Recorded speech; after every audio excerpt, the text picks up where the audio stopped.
Hello strong people, welcome to అత్త కోడలు YouTube channel. అత్తయ్య వాళ్ళ స్పెషల్ ఏంటి? ఇంట్లో తయారు చేసే కేకు. ఓకే, ఎలా చేయాలో చెప్తారా అత్తయ్య? చెప్తాను. దానికి కావాల్సిన పదార్థాలు: కోడిగుడ్లు 12, మైదాపిండి 600 గ్రాములు, వెన్నపూస 600 గ్రాములు, పంచదార 600 గ్రాములు, తయారు చేసే సోడా ఉప్పు చిటికెడు.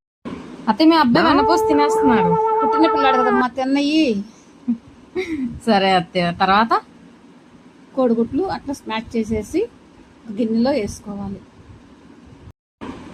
అత్తయ్య, మీరు ఎప్పుడు ఇంట్లోనే చేస్తారా కేక్? ఇంట్లోనే, పుట్టినరోజులకి ఇంట్లోనే చేస్తాను, బయట నుంచి అసలు తీసుకురాను. ఇంట్లో చేసుకుంటేనే బాగుంటుంది కేక్ అనేది. మీరు అంతకుముందు కేసరితో ఎట్లానో చేస్తా అన్నారు కదా, అదలా? రవ్వ కేసరి, సేమియా కేసరి చేసేసి పిల్లల పుట్టినరోజులప్పుడు అదే చేస్తాను, ముక్కలుగా కోసేసి. ఓకే అత్తయ్య, తర్వాత ఎగ్ పగలగొట్టిన తర్వాత మైదా పిండి వేసి బాగా కలుపుకోవాలి. తర్వాత వెన్నపూసేసి కలపాలి. బాగా కలుపుకున్న తర్వాత మళ్ళీ పంచదార వేసి కలిపేసేసుకోవాలి. అట్లా బాగా కలిపేసేసుకోవాలి. ఎంతసేపు కలపాలి అత్తయ్య? బాగా 10 నిమిషాలు కలపాలి. ఓకే, బాగా కలుపుకుంటూ ఉంటే గుల్లగా వస్తుంది అనమాట కేక్ అనేది కూడా. అది ఆ క్వాంటిటీలో ఉండేటట్టుగా చూసుకోవాలి. ఓకే అత్తయ్య. ఇప్పుడు కేక్ గిన్నెకి నెయ్యి వేసేసి అలా కొంచెం చుట్టూతో వేసి గిన్నెకి మొత్తానికి పూసేసుకోవాలి. అడుగున ఏంటంటే అతుక్కోకుండా ఉంటుంది అప్పుడు కేకు.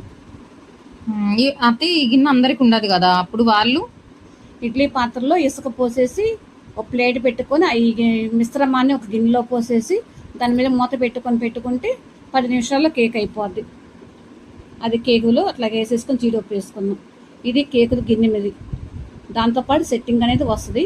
ఇసుక పోసుకొని ఓకే, స్టవ్ వెలిగించి స్టవ్ మీద పెట్టుకోవటం.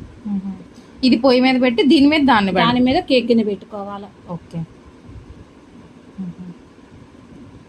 అలా కేక్ గిన్నె పెట్టుకొని 10 నిమిషాలు చూసుకోవటం. అత్తే ఇంకా దీనిలో డ్రై ఫ్రూట్స్ అవన్నీ వేసుకోవచ్చు? డ్రై ఫ్రూట్స్ అన్నీ వేసుకోవచ్చు. బాదం పప్పు ముక్కలు వేసుకోవచ్చు, పిస్తా ముక్కలు వేసుకోవచ్చు. ఓకే, అట్లా కొంచెం చూసుకుంటే మనకు ఉడికిందా లేదా అని చెప్పనేసి చాకుతోటి కొంచెం గుచ్చామనుకో, అది అతుక్కోకుండా ఉంటే ఉడికినట్టు. అది అయిపోయి కేక్ రెడీ. ఓకే అత్తయ్య, థ్యాంక్ యూ. ఇప్పుడు ఇది ఎందుకు చేశారు ఈ కేక్? మా అబ్బాయి పుట్టినరోజుకి చేసాం, birthday cake. Happy birthday to you శ్రీవారు. Happy birthday Mahesh. కేక్ మీద డెకరేషన్ చాలా బాగుంది. ఎలా చేసావమ్మా? చెప్తాను అత్తయ్య, కింద ఎవరన్నా కామెంట్ చేస్తే కంపల్సరీగా వీడియో చేద్దాం. Thank you for watching. Like చేయండి, షేర్ చేయండి, సబ్స్క్రైబ్ చేయండి.